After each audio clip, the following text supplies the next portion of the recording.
Do you know about financial thermostat in cells?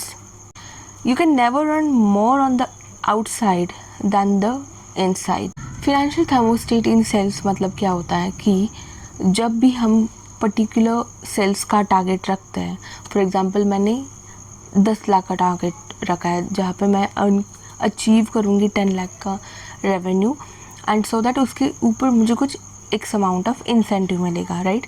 And once I achieve that, मैं उससे ऊपर नहीं सोचूंगी, right. A lot of people do that, and इससे पहले हमने भी ऐसा किया है।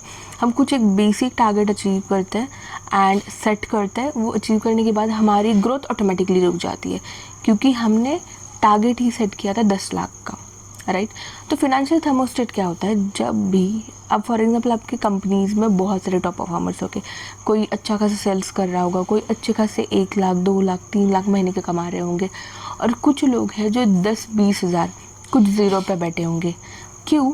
बिकॉज उन्होंने अपने माइंड में एक थर्मोस्टेट बनाया है, फिनेंशियल थर्मोस्टेट। इसका मतलब ये है कि अगर उन्होंने एक लाख का भी रेवेन्यू कर दिया तो they are more than enough, क्योंकि उन्हें 5-10 हज़ार इंसेंटिव ऑलरेडी मिल रहा है।